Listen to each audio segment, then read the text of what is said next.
इन vocabulary words का daily use English speaking में भी बहुत यूज होता है। इंग्लिश स्पीकिंग की प्रैक्टिस आपकी बहुत ही स्ट्रांग होने वाली है। आप चाहे सीबीएसई बोर्ड के हो, चाहे यूपी बोर्ड के हो, चाहे बिहार बोर्ड के हो। नंबर 1 है सिनोनिम्स। ठीक है, सिनोनिम्स का मतलब होता है समानार्थी। एंटोनिम मतलब जो एंटी वर्ड होते हैं, ठीक है, विलोम शब्द। और होमोफोन, होमो मतलब होता है सेम, फोन मतलब होता है साउंड, सेम साउंड, अर्थात दो ऐसे वर्ड जिनकी आवाज सेम सुनाई पड़ेगी लेकिन उनकी स्पेलिंग और मीनिंग अलग अलग होगी। और चौथा आपका जो फोर्थ है वो है वन वर्ड सब्स्टिट्यूशन। सब्स्टिट्यूशन का मतलब होता है किसी के बदले में, अर्थात वन वर्ड आपको लिखना है, एक कुछ शब्दों का समूह लिखा होगा, वर्ड जो दिए होंगे कुछ, उसके बदले में आप वन वर्ड लिखोगे। नंबर 1 है सिनोनिम्स। सबसे पहला है एनिमी। एनिमी मतलब होता है शत्रु या दुश्मन, जिसको हम फो भी कहते हैं। फो और एनिमी दोनों आपस में सिनोनिम हो गए, समान अर्थ इसका है। परमिट मतलब होता है अनुमति देना, ठीक है। ऑथराइज का मतलब भी अनुमति देना होता है। जैसे ऑथर होता है, ऑथर क्या होता है, राइटर या लेखक, किसी चीज का मालिक, किसी रचना का मालिक, वो ऑथर कहलाता है।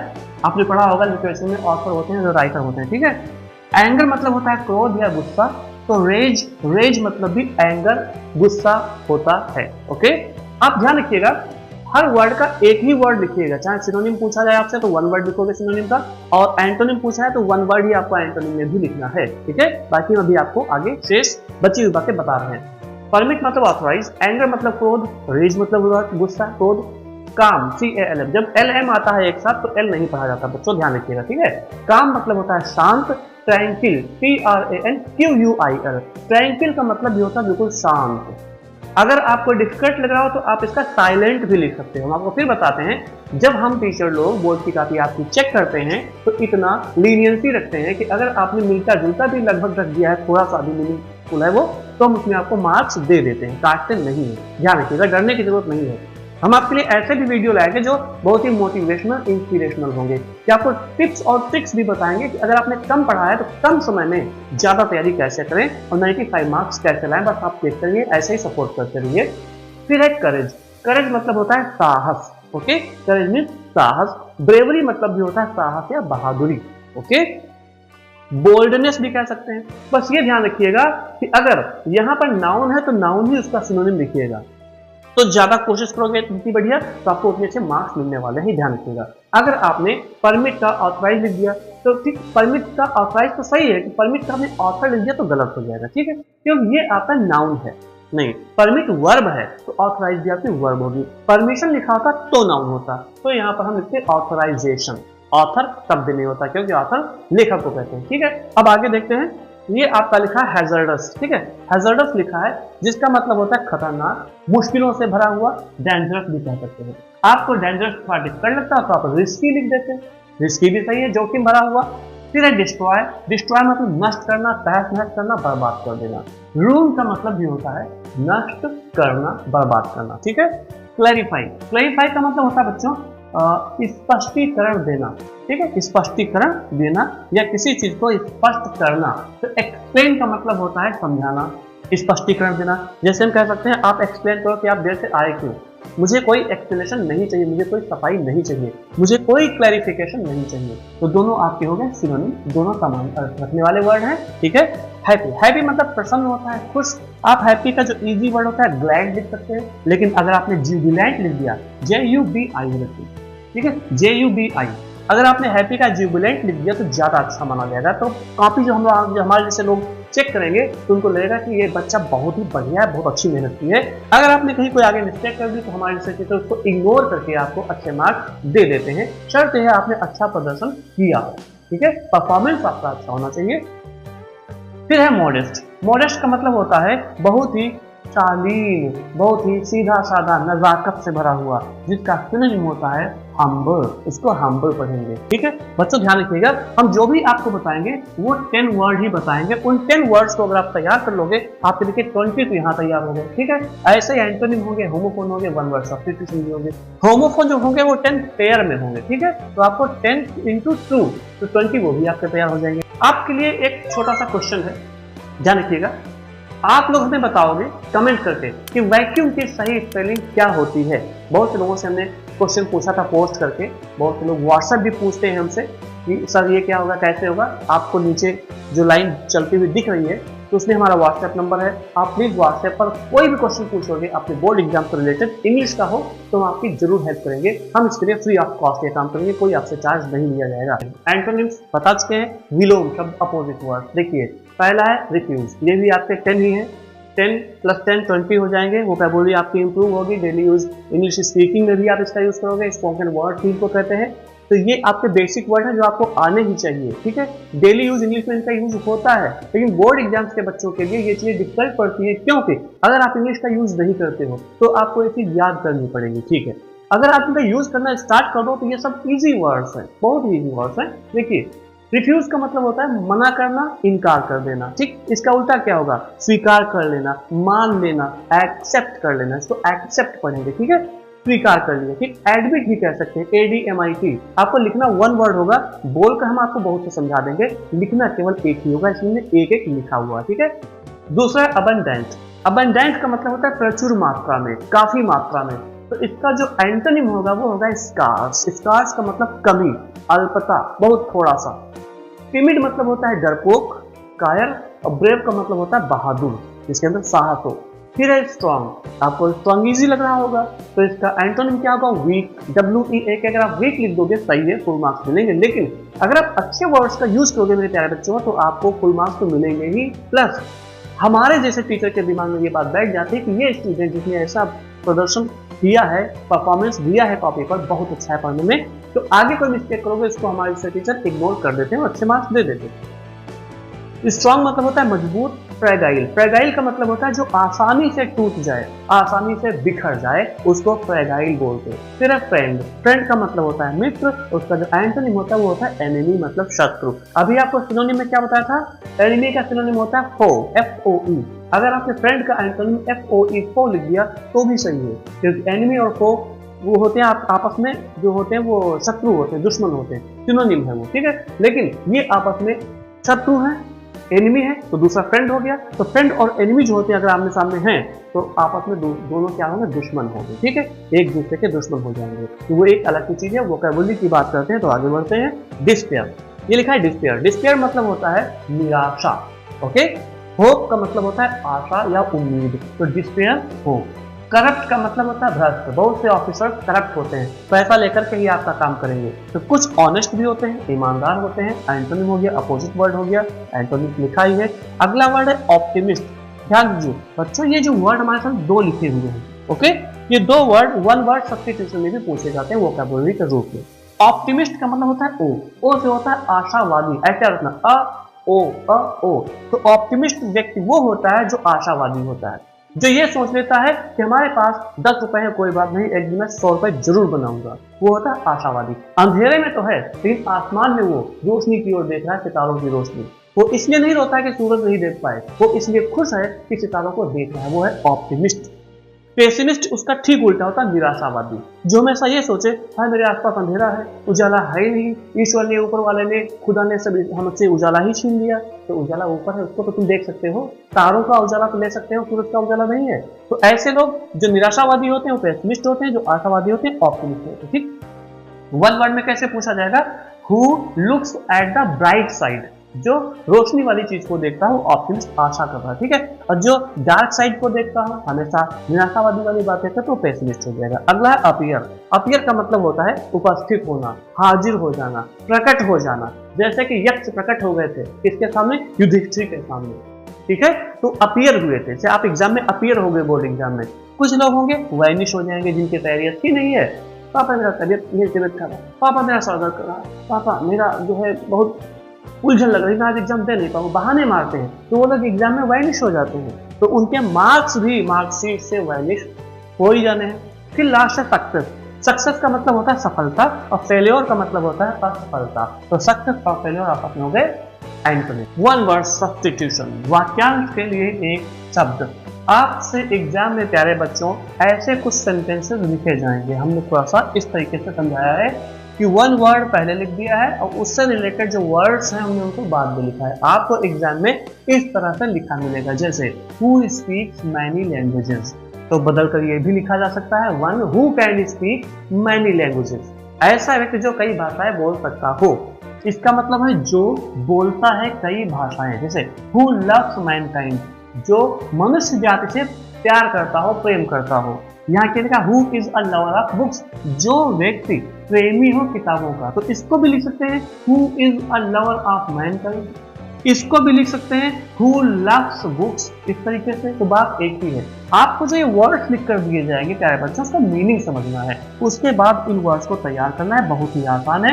जो वर्ड हम आपको बता रहे हैं वोकैबुलरी के रूप में फिर से समझ लीजिए। क्लास 12 इंग्लिश इंपॉर्टेंट वोकैबुलरी, जो वर्ड आप सीख रहे हो यही तैयार कर लीजिएगा, 100% इस बार मिलेंगे आपको। तो पहला है पॉलीग्लॉट। पॉलीग्लॉट उस व्यक्ति को कहते हैं हु स्पीक, जो बोल लेता है मैनी लैंग्वेजेस, कई भाषाएं, जैसे कि जो पंजाबी भी बोल ले, उर्दू में भी बात कर ले, हिंदी भी बोल ले, संस्कृत भी बोल ले, इंग्लिश भी बोल ले, तो वो हो गया पॉलीग्लॉट। ओके, ये ध्यान रखिएगा। अगला वर्ड है फिलैंथ्रोपिस्ट, हु लव्स मैनकाइंड, जो व्यक्ति प्रेम करता हो मनुष्य जाति से, उसको फिलैंथ्रोपिस्ट कहते हैं। बच्चों यहाँ पर हम आपको एंटोनिम की एक बात बता दें, इसका एक और वन वर्ड सब्स्टिट्यूशन आपका तैयार हो जाएगा। जैसे भी हमने आपको एंटोनिम में तैयार करवा दिया था पेसिमिस्ट और ऑप्टिमिस्ट वाला, तो यहाँ पर क्या है फिलैंथ्रोपिस्ट।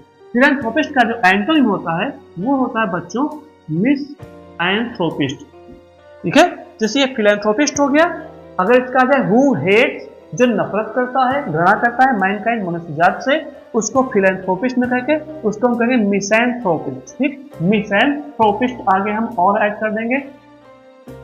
इस तरीके से ये पूरा मिल गया। मिसैंथ्रोपिस्ट जो मनुष्य जात से नफरत करता हो, यहाँ पर हेट लिखा होगा। ठीक है, याद रखिएगा इसको। ये हो गया आपका एंटोनिम, ये हो गया एंटोनिम। ठीक है, बाइब्लियोफाइल, बाइबल क्या देखिएगा, बाइबल पुस्तक है, ईसाई धर्म की, क्रिश्चियंस की जो होली बुक है उसको बाइबल कहते हैं, और बाइबल एक बुक होती है, तो इससे आप आइडिया लगा लोगे। Who is a lover of books, जो व्यक्ति पुस्तकों से प्रेम करता हो, पुस्तक प्रेमी हो, खूब पढ़ाई करता हो, वो होता है बाइब्लियोफाइल। इसके बाद जो बच्चा नंबर आता है मर्सनरी। मर्सनरी को याद रखिएगा मनी से, मनी। हु मतलब जो व्यक्ति वर्क्स, कार्य करे, ओनली फॉर मनी, केवल पैसे के लिए। पैसा दे दो आपको पास करा देगा, पैसे दे दीजिए किसी का मर्डर भी कर सकता है, पैसे दे दीजिए तो वो कुछ भी आपके लिए कर सकता है, उस व्यक्ति को हम मर्सनरी कहेंगे। ठीक है, वो जो एक्ट होगा, जो व्यक्ति होगा, उसको मर्सनरी बोलेंगे, जो पैसे के लिए केवल कार्य करे। फिर है फैबल। फैबल होती है एक कहानी, एक स्टोरी। कैसी? A story with a moral lesson, एक ऐसी कहानी जिससे कोई ना कोई शिक्षा मिले। जैसे आपने रैबिट की और टर्टल की, आपने टॉर्टस और रैबिट की कहानी सुनी होगी, दोनों में रेस हुई थी, तो वो स्टोरी है, उसको हम स्टोरी नहीं कहता, फैबल कहेंगे, क्योंकि उससे हमें कोई ना कोई सीख मिलती है। ठीक है, slow and steady wins the race, उसका जो मोरल है वो ये है, मोरल ऑफ द स्टोरी। ठीक है, ये 5 आपके वर्ड हैं। 5 वर्ड हम आपको और बता रहे हैं। वन वर्ड आपका नोविस। नोविस को हिंदी में कहते हैं नौसिखिया। क्या कहते हैं? नौसिखिया कहते हैं। इसको वन वर्ड में यहाँ लिखा गया है, तो ग्रुप कैसे बनाएंगे वर्ड्स का? Who is new in profession, आपके बोर्ड एग्जाम में पूछा जा सकता है। वन वर्ड आप दीजिए, who is new in profession, जो किसी व्यवसाय में नया नया हो, तो उसको कोई एक्सपीरियंस तो होगा नहीं, तो उसे क्या कहेंगे? नोविस कहेंगे, नौसिखिया। प्रोफेशन मतलब होता है व्यवसाय, पेशा। ठीक है, अगला है इलेजिबल। इलेजिबल का मतलब होता है अपठनीय। इसका एंटोनिम क्या हो जाएगा बच्चों? लेजिबल। लेजिबल इसका हो जाएगा एंटोनिम। ध्यान रखिएगा मेरे प्यारे बच्चों, सब कुछ बता रहे हैं यहाँ पर, यही पढ़ने इन्हीं में से आएगा, 100% पक्का है, 100% श्योर है ये बात। Which can not be read, be के साथ थर्ड फॉर्म आती है, which can not be read, जिसे पढ़ा न जा सके। इसको हम ऐसे भी लिख सकते हैं एग्जाम में, ऐसे भी एग्जाम में पूछ सकता है। कैसे पूछेगा? Which is difficult to read, जिसको पढ़ना कठिन हो, जिसको पढ़ा न जा सके, वो क्या होता है? इलेजिबल होता है, अपठनीय। ILLEGIBLE, इसका एंटोनिम होगा लेजिबल, अर्थात जिन वर्ड्स को एल से स्टार्ट किया जाए उसका एंटोनिम IL ऐड करके बना देंगे। इसमें IL ऐड कर दिया गया तो इलेजिबल बन गया। विच कैन नॉट बी रेड, जिसको पढ़ा जा सके वो लेजिबल होगा। तो आप कह रहे बच्चों ऐसी राइटिंग लिखिएगा एग्जाम में जो लेजिबल हो। कई कॉपीज हमारे सामने ऐसे एग्जाम में आती हैं आंसर शीट जिसपे हम कुछ पढ़ ही नहीं पाते, लिखा क्या बच्चे ने, कैसे उसको मार्क्स दे देंगे हम, उनकी राइटिंग इलेजिबल होती है। ठीक है, फिर है पैनेशिया। इसको पैनेशिया पढ़ेंगे, पैनेशिया। बच्चों बता दें, ग्रीक मिथोलॉजी में पैनेशिया और हाइजिया 2 सिस्टर्स थे, उसके बारे में हम आगे कभी बताएंगे किसी वीडियो में। पैनेशिया मतलब होता है रामबाण, हिंदी में कहते हैं रामबाण। मेडिसिन, ऐसी दवाई दैट जो, क्योर्स का मतलब इलाज कर दे, ऑल डिजीजेज, ऑल डिजीजेज सभी बीमारियों का, डिजीज मतलब बीमारी, डिजीजेज बीमारियां, जो सभी बीमारियों का जो दवाई इलाज कर सकती है उसे कहते हैं पैनेशिया, अर्थात रामबाण। सुना होगा आपने। रामबाण को एरो ऑफ लॉर्ड रामा नहीं कहना, पेनेशिया। कैनिबल, कैनिबल ध्यान के बहुत इंपॉर्टेंट वर्ड है ये सभी। द मैन एक ऐसा आदमी, इंसान, हु जो ईट खाता है, ह्यूमन मनुष्य का, फ्लेश मतलब मांस, मनुष्य के ही मांस को खाने वाले मनुष्य को, अर्थात आदमी के मांस खाने वाले आदमी को क्या कहेंगे बच्चों? कैनिबल कहेंगे। ठीक है, ताकि हर्बीवोरस और ओमनीवोरस, कार्निवोरस तो आप जानते ही होंगे, नहीं जानते तो एक बार थोड़ा रिवाइज कर लीजिएगा, लेकिन 100% चांसेस है कि यही आपको मिलेंगे। फिर देखिए ट्रेटर, ट्रेटर मतलब होता है धोखेबाज, विश्वासघाती, देशद्रोही कहेंगे, देशद्रोही क्योंकि कंट्री की बात आई है। हु जो, बिट्रेज मतलब धोखा देता है, हिज अपनी कंट्री देश को, बहुत से लोग हैं देश को धोखा दे देते हैं, बहुत से लोग ऐसे अपने ही देश में थे, अंग्रेजों के शासनकाल में धोखा देते थे इंडियंस को और अंग्रेजों का साथ देते थे, तो ऐसे लोग ट्रेटर कहलाते थे। जो व्यक्ति धोखा देता है अपनी देश को, अपनी कंट्री को, उसे ट्रेटर कहते हैं। तो आप इन 10 वन वर्ड सब्स्टिट्यूशन को जरूर तैयार करिएगा। अब प्यारे बच्चों हम लोग बात करेंगे होमोफोन्स। प्यारे बच्चों जो होमोफोन्स होते हैं, जैसा कि आप जानते हो, दो ऐसे वर्ड होंगे जो बोलने पर सेम सुनाई पड़ेंगे, स्पेलिंग अलग होगी, मीनिंग अलग होगा। करना कैसे है, आपसे बोर्ड एग्जाम में कहा जाएगा ये जो वर्ड लिखे हैं इनको आप अपने सेंटेंस में ऐसे यूज करिए कि उसका मीनिंग एग्जामिनर को, कॉपी चेक करने वाले को पता चल जाए कि आप जानते हो इन वर्ड का मीनिंग और उसका यूजेज भी जानते हो, सेंटेंस में क्या प्रयोग होगा। ठीक है, तो ऐसे आपको एग्जाम में करना होगा। ये कुछ नहीं लिखा हुआ है, तो हमने आपको समझाने के लिए लिखा है कि आप कैसे लिख सकते हो। ये सेंटेंस याद करने की आपको बिल्कुल भी जरूरत नहीं है। चलिए, होमोफोन में जो समान आवाज वाले वर्ड होते हैं होमोफोन्स, देखिए पहला राइट, इसको भी राइट पढ़ेंगे।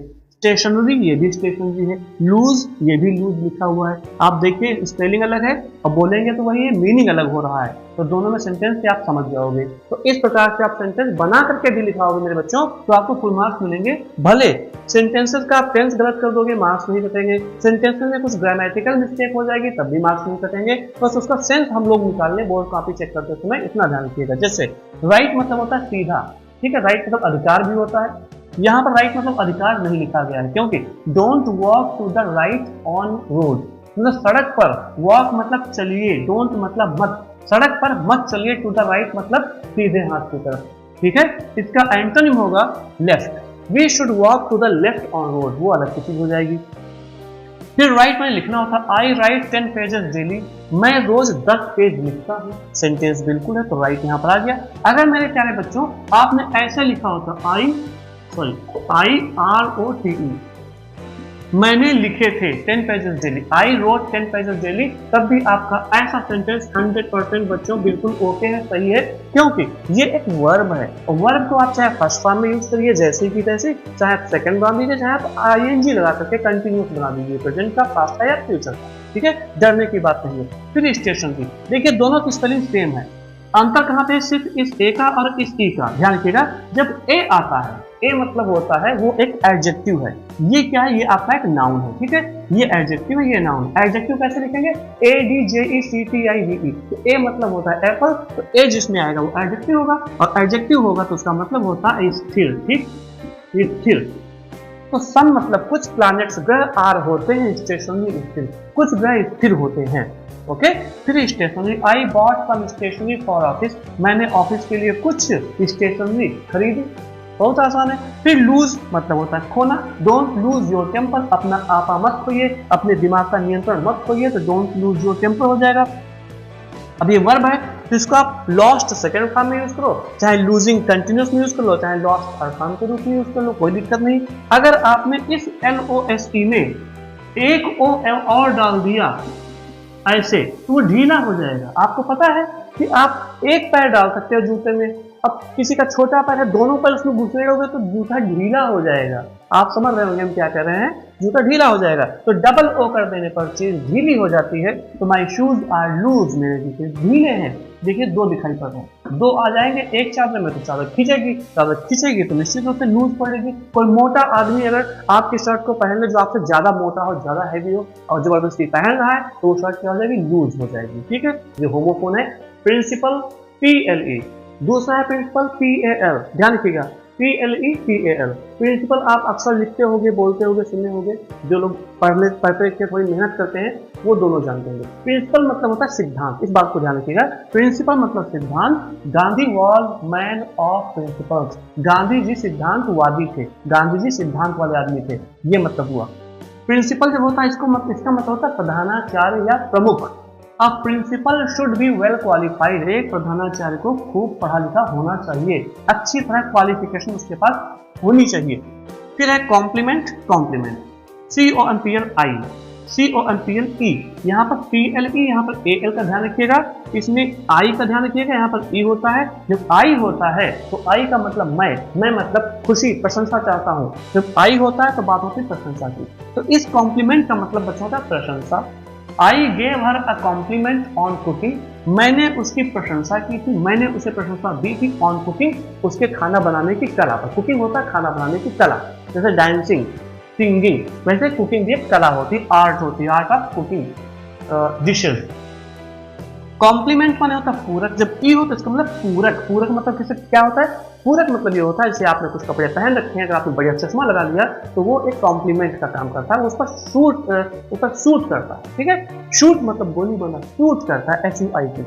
तो कॉम्प्लीमेंट हर स्कार्फ, उसने जो दुपट्टा ओढ़ा था, दुपट्टा ओढ़ रखा था, जो ओढ़नी ओढ़ी थी उसने, इज मतलब है, ओढ़ी थी नहीं ओढ़ी है, उसका दुपट्टा है, एक कॉम्प्लीमेंट पूरक ऑन ड्रेस, उसकी ड्रेस पर। जो पोशाक उसने पहन रखी है उस पर जो उसने दुपट्टा लपेट रखा है, ओढ़ रखा है, वो एक कॉम्प्लीमेंट का काम कर रहा है, वो कंप्लीट कर रहा है उस चीज को। कॉम्प्लीमेंट मतलब कंप्लीट से याद रखिएगा। ठीक, ये आई मतलब मैं मतलब प्रशंसा का भूखा हो, कोई प्रशंसा का भूखा होता है तो आई का मतलब प्रशंसा से है, ई का मतलब होता है पूरक। फिर एक्सेप्ट, एक्सेप्ट, एक्सेप्ट का मतलब होता है के सिवाय, को छोड़कर, के अलावा।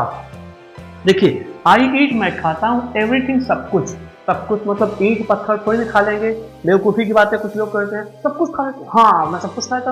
अच्छा तो हमको पत्थर खा के दिखाओ, ये तो एक किडिंग हो गया ना, हंसी मजाक वाली बात। तो आई ईट एवरीथिंग, मैं सब कुछ खा लेता हूँ, एक्सेप्ट मतलब के सिवाय, को छोड़कर, किसको छोड़कर? ब्रिंजल। ब्रिंजल मतलब होता है बैगन, मैं बैगन को छोड़कर सब कुछ खा लेता हूँ, मैं सब कुछ खाता हूँ बैगन को छोड़कर। फिर एक्सेप्ट मतलब होता है स्वीकार करना, मान लेना, स्वीकार कर लेना। आई एक्सेप्ट हर इन्विटेशंस, मैं स्वीकार कर लेता हूँ उसके इन्विटेशंस का मतलब उसके निमंत्रण को।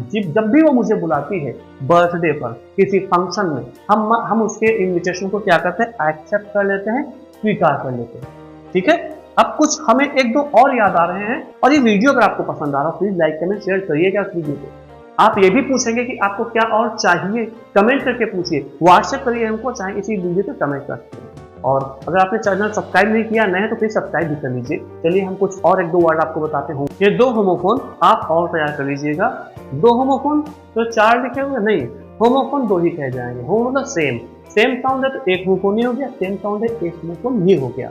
देखिए सीज, सीज का मतलब होता है रोकना, स्टॉप। सीज मतलब होता है स्टॉप, आपने स्टॉप पढ़ा होगा, लेकिन सीज का मतलब भी होता है रोकना। द मेजर, मेजर का एम कैपिटल बना रखो, ध्यान दीजिएगा। बहुत कुछ पढ़ा रहे हैं। टॉपिक तो हमारा क्लास 12 इंग्लिश इंपॉर्टेंट वोकैबुलरी है, बोर्ड एग्जाम के स्टूडेंट्स के लिए, चाहे सीबीएसई बोर्ड के हो, चाहे यूपी बोर्ड के, चाहे बिहार बोर्ड के हो। अगर आपके सिलेबस में वोकैबुलरी की चीजें हैं तो निश्चित रूप से इस बार आने वाली है, पक्का 100% यकीन मान के चलिए और ये याद करके तैयार कर लीजिए। ठीक है, देखिए क्या बता रहे हैं? द मेजर, मेजर का एम कैपिटल क्यों बनाया है? जब कोई पोस्ट की बात आएगी तो उसमें पहला अक्षर कैपिटल होगा। द मेजर, मेजर ने ऑर्डर, आज्ञा दी थी टू सीज फायर, कि वो रोक दे गोलीबारी को।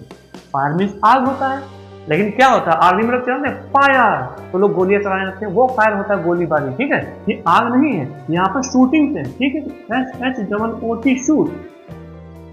The major order to cease fire मतलब शूटिंग की बात चल रही है, गोली चलाने की। ये सीज, इसको जा पढ़ेंगे सीज।